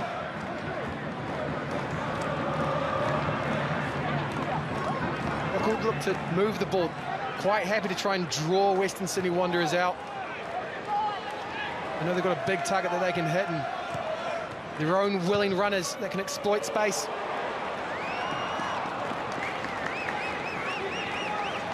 Just a point on Auckland FC. For the physical stature of Sam Cosgrove, haven't seen a lot delivered in towards the aerial threat that he no doubt possesses. There have been firm deliveries into the 18-yard box, but maybe not something hung up that he can get his head onto. Well, the intent has been there, the execution not quite as regular as what Corica would want. I also think that there's been a lot made of Sam Cosgrove, and he's quite different when it comes to A-League standards, a big traditional number 9. And with that greater focus comes greater awareness.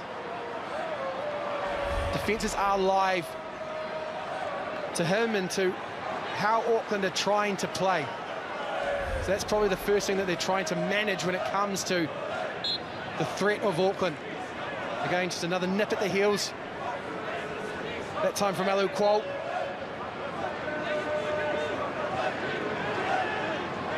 It would be rough on the substitute to pick up the first yellow card. With his first real challenge in the match. Plenty of other candidates.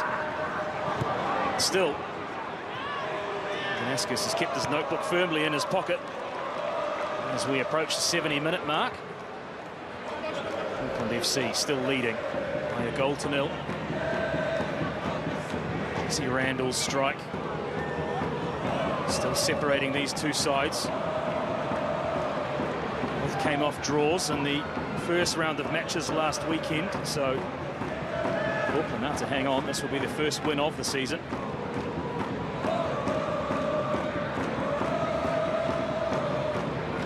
Sign of a change yet from Auckland FC. I do wonder whether they will be forthcoming. See the full contingent for Auckland FC warming up behind the goal. Feed by Lachlan Brook. Guillermo Mai. And we've got a corner for Auckland. There's a lot to like for the three sitting in behind Cosgrove of Randall, Guillermo Mai and Lachlan Brook. Good interplay. Mai seems to be dropping deeper now. Likes to do that, wants to get on the ball, wants to get into the rhythm of the game, and then Randall and Brook seemingly joining Cosgrove in a front three. Francis de Vries and Hiroki Sakai allowed to provide the width. Kryev and Cosgrove caught in a tangle. Costa Barbarouses, just jogging back into picture, was being double-teamed as well. Auckland wanting to give him even the slightest of sniffs, the New Zealand international. Deflection. We talk about not quite in rhythm, not quite at a stride. It's moments like that Estrada looked to set it into the stride of Guillermo Mai. Unfortunately, just slightly behind the number 10. Really, he couldn't run onto it, get that power. See what he's trying to do, though. Whip the ball onto Lawrence Thomas's goal. Just looking for that space in behind for Barbarouses to run onto. Starting from deeper now. It's the Western Sydney number 9. the changes. Cosgrove, and really it has been simmering for a while. Cosgrove picks up the first yellow card of the match. I wonder whether that'll be perhaps just a little encouragement for Steve Corica to perhaps look to his bench and protect his big number 9 from any further ramifications by referee Danaskis. It's in this phase of play now where Auckland do wear their defensive sense of responsibility like armour. They really do lean into what's become to be known as suffering. It's the running, it's the discipline. They do like to control games with possession, but equally they're happy to rely on their defensive shape. Sam Cosgrove going to ground to earn that yellow card. I think it's a great feat by Dylan Cicluna just to take it away from the attentions of Cosgrove.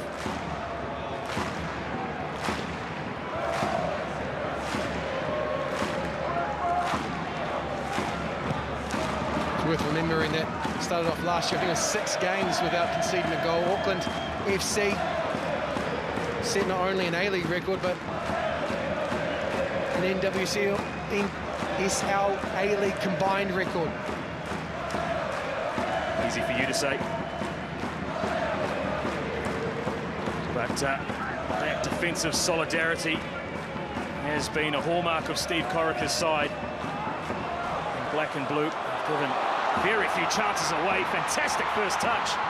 Juma Mai, excellent defending just to push him away from goal, and Cosgrove's strike not enough to trouble Lawrence Thomas, but Mai on the break. I was hopeful. Gajima Mai almost created that all on his own. A lovely touch. Taking the ball forward on the chest and then looking to get in behind the likes of Bonatig. Stuck with him the whole way there. It was excellent defending by Bonatig. Good recovery, forced Mai away from goal. It's Brimmer. To dart into space, pulls up short. It's been tactically disciplined, Brimmer. It's a hopeful ball for Quoll to chase onto. And Hall does enough. Foul just invites a little bit of pressure on. Nice and cool.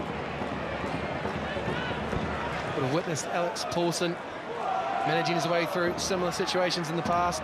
Knows that his centre-backs are looking for the ball, showing for it. A little wry smile we saw there from Michael Veld in the direction of the port. He's a confident character, Michael Veld. Waited the whole season last year for finally making his debut. One of the first signings for Auckland FC, don't forget. Yet to concede a goal. He's got another 20. He's got another 15 minutes. Nats lets me down. To navigate, to try and secure a second clean sheet. A precious 3 points too for his side. Logan Rogerson standing by. I wonder whether it will be a change for Sam Cosgrove. Risk mitigation, you suspect, on the cards for Auckland FC. Will also be an injection of pace too. As Brooks shot under intense pressure.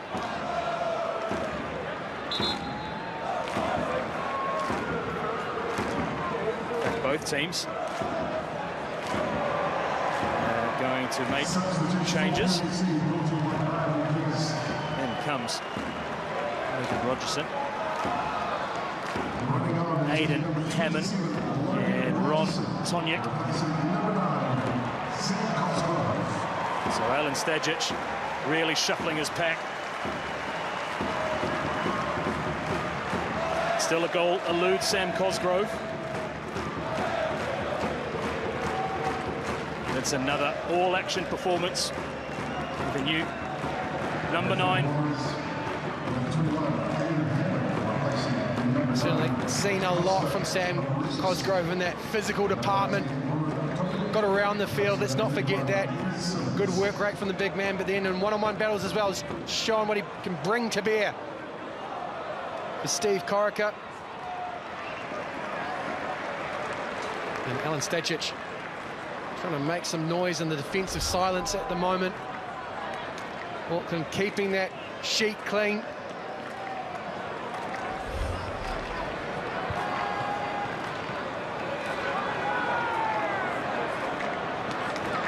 I wonder whether more changes being discussed by Steve Corica and his assistant Danny Hay. In the meantime, we'll be hoping De Vries can turn corner number 6 to goal number 2. Referee once again to bring a clear chance. Brimmer elects to let the ball.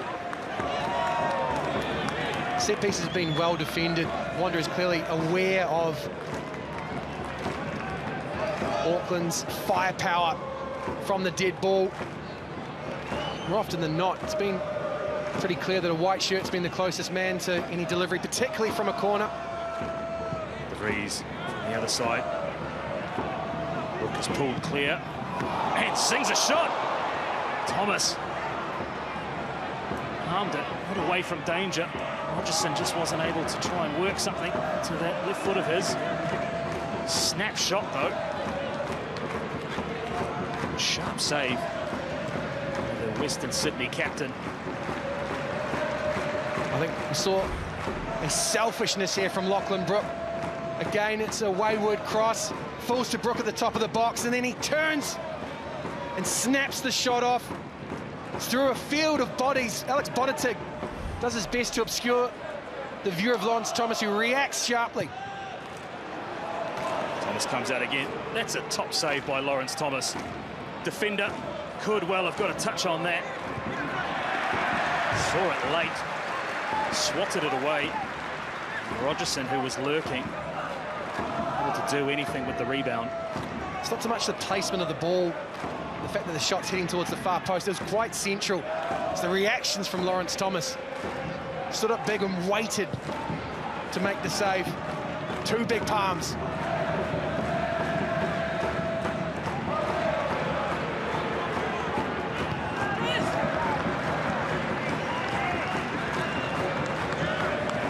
Well, nearly 15,000 in at Go Media Stadium.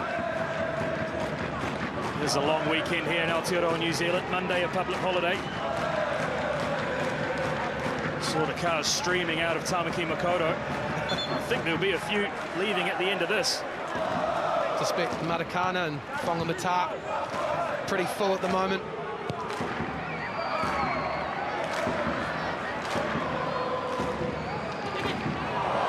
I'm sure those tuning in will be enjoying this. They are fans of the blue and black of Auckland FC.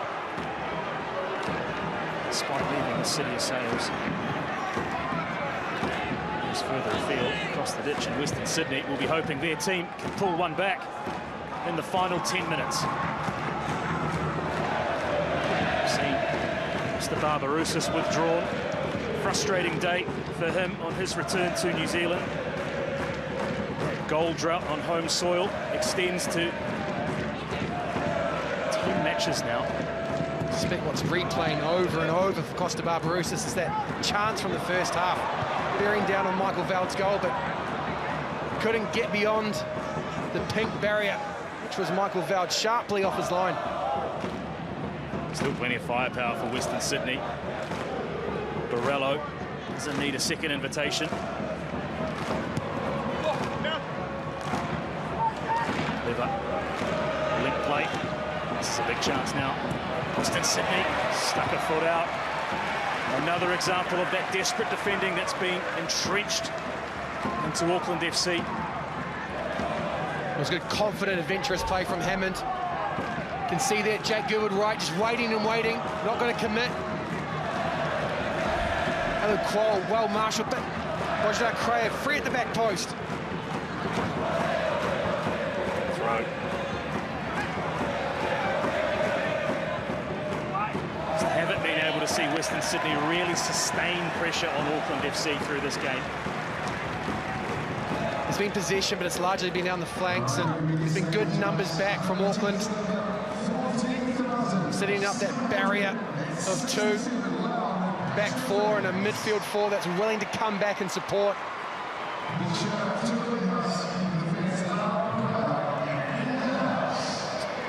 clash after clash, scar after scar. It seems to be forging Auckland at the moment. There's a suffocating element to this at the present. As you see, the desperation perhaps starting to creep into Western Sydney's play. Well, Tom Doyle, as we enter the final 8 minutes or so of this match, what's the feeling like at ground level? Look, with 15,000 people here still on their feet, I think it's pretty good. The temperature's dropped a lot, though, so I'd much rather be up in the room with you guys. But, look, I think Auckland are really starting to sit off deep now. We're starting to see them hold out the game as they usually do and see out this last 10 or so minutes. So I think we'll see that kind of commonly come through the next 5 or so minutes anyway. Yeah, astute observation. 2 banks of 4 across midfield and defence for Auckland FC. There's a chance here. He's done well to keep that down. Deflection. And, De Vries puts his less favoured right foot through it. And this will allow Auckland FC just to set those 2 banks again. Drop and sit deep and defend this 1-goal lead. The engagement line has definitely dropped into that centre circle, halfway. That's where Auckland are looking to engage. Sacrificing the space out wide as long as they can keep that congestion through the middle of the park.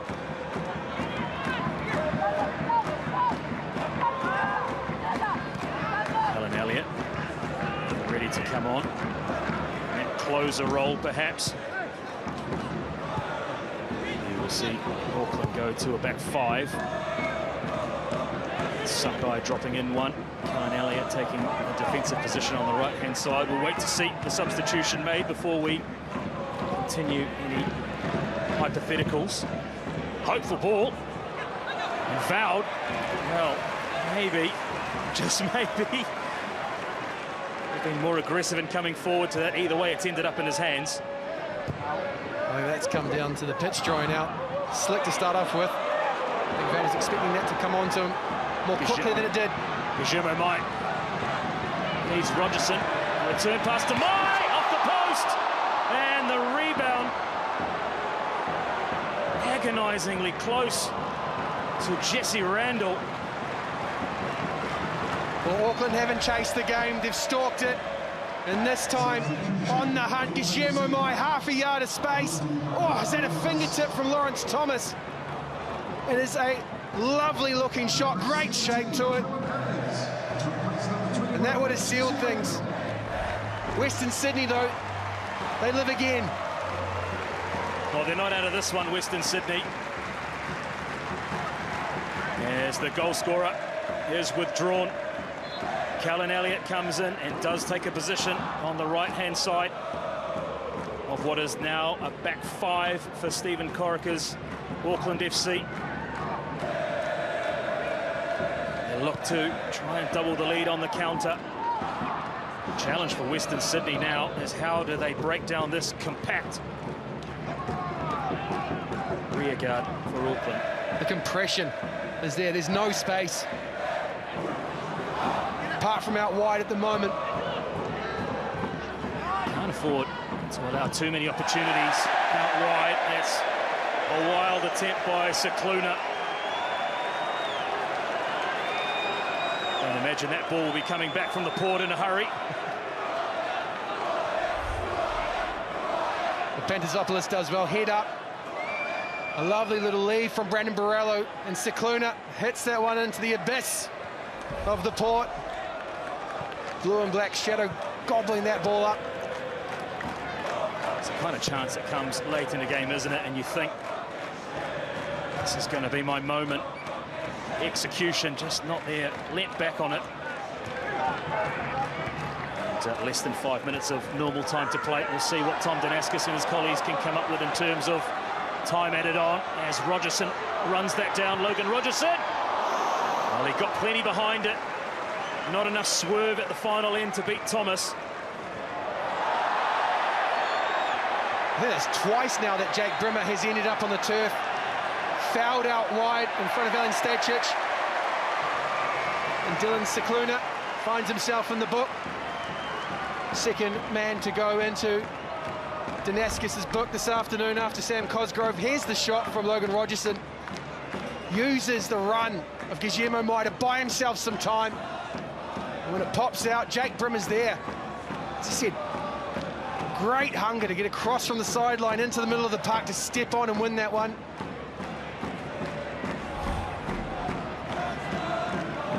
Yellow card for Dylan Cicluna, whose strike is well high over the crossbar. Brimmer stepped on as they tried to win the ball high. Same strategy which led to the first goal. Thumbs up, he'll be fine.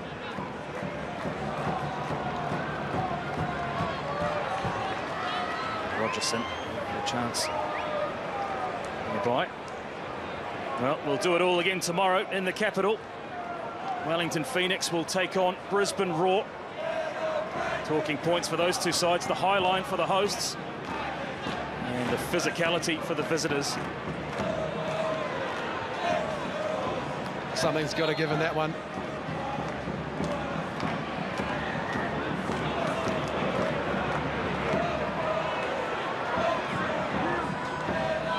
Breeze launches that into the 10-yard box.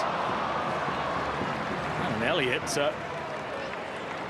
well, want that again. It was a big opportunity there late in the game to seal the deal for Auckland FC. Wasn't too far off the goal that he scored last year. That time, Hiroki Sakai headed it down into his path, and Fair took the net off against the Mariners. Ball just didn't drop for him. He had to be inventive, trying to put some topspin on that one, getting it under Lawrence Thomas's crossbar. Not enough connection. Well, we'll creep towards time added on here. Still, don't count Western Sydney out of this game. Cicluna that time himself fouled by Guillermo Mai. Not called though. Into the wide areas. The delivery is inviting to say the least. Opposite side now. Clipped in, and a big chance. A big chance. It was Qual arriving late, and that is a missed opportunity for Western Sydney. Well, the spotlight shone on Alu Qual, primed to be the villain in front of the port. He gets up well, perhaps just a bit too early in the P-shape, and he has to adjust, looking to head it down onto Michael Vald's goal, but that is a chance, especially at the end of the game. You'd expect a substitute to be fresh and to be able to convert that into an equaliser. Well, a huge missed opportunity from the visitors to steal a point. As we enter into 4 minutes of stoppage time, a double change for Auckland FC sees Marley Francois come in for Lachlan Brook. And Cam Howison will replace Jake Brimmer. Fresh legs to try and hold out a fast-finishing Western Sydney Wanderers. This combination with Louis Vestrada, important for Auckland to gain a point last week. His work rate in that injury room, that same injury room this week, might give them all three. See just a little celebration to his daughter. Hearing him paired a lovely gesture in front of this 15,000 strong crowd at Go Media. Full-blooded challenge wins possession for Western Sydney, and they're off again. We've seen plenty of late drama in the A-League already this season. Here we have another twist in the tail.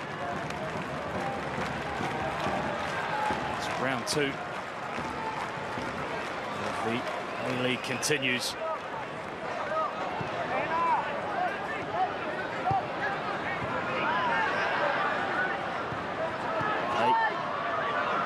Still going with Western Sydney as they have reached that desperation time now. Here's another delivery inside the 6-yard, and they get up again. Couldn't get the connection. A volley across the 18-yard box. De Vries goes down with a cramp.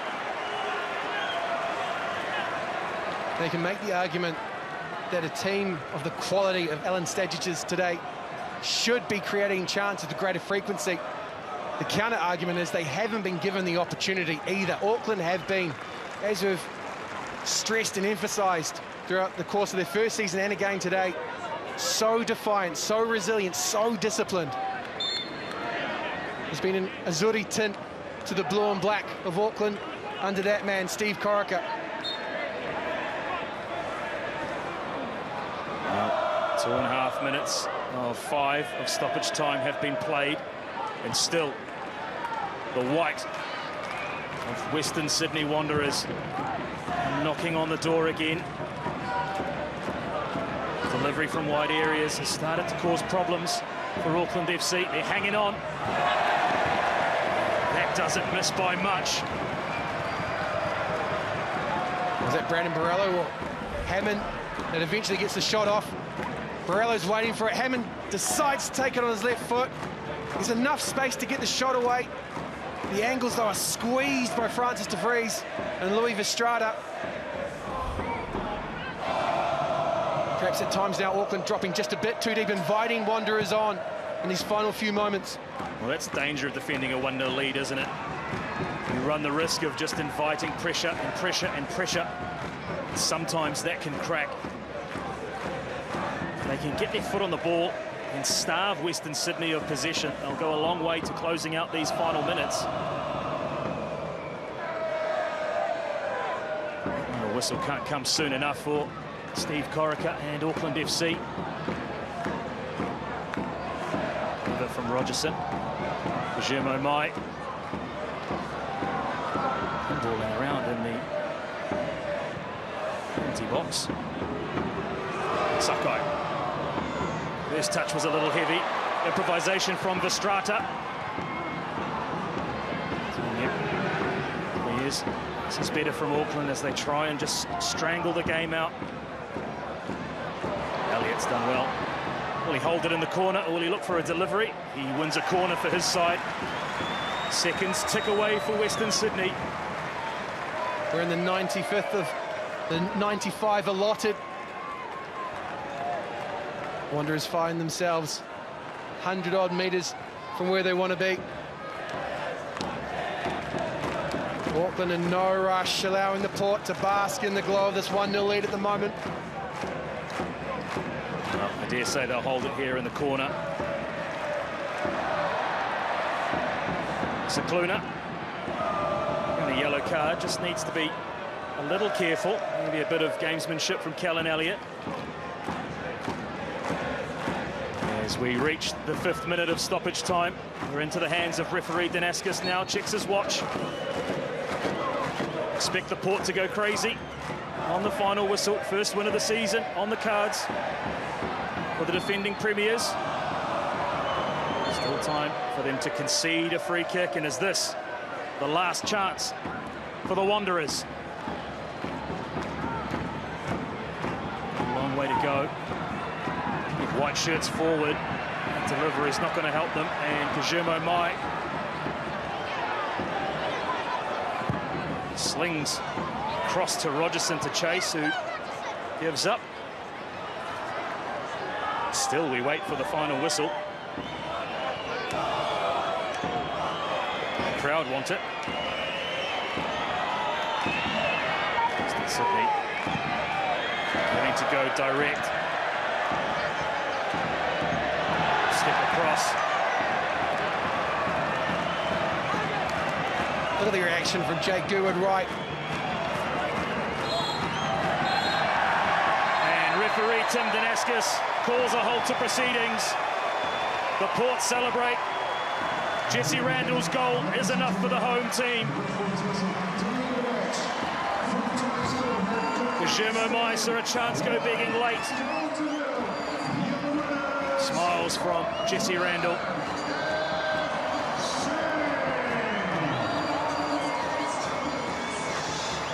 Full time here at Go Media Stadium. Auckland FC 1, Western Sydney Wanderers 0.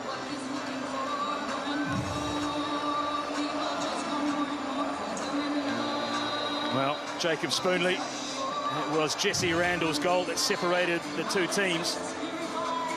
Auckland FC continue their unbeaten record against Western Sydney Wanderers. Well, we made mention of the World Cup on the horizon. The players on both sides of this competition but two, they want to put themselves in the picture for the All Whites. Jesse Randall and Michael Veld have come up big. Randall to open Auckland FC's account for this season, and Michael Veld to keep the sheets clean from Auckland's perspective. And arguably, two moments have been the difference today. Well, Ash Tulloch is standing by with Western Sydney Wanderers captain Lawrence.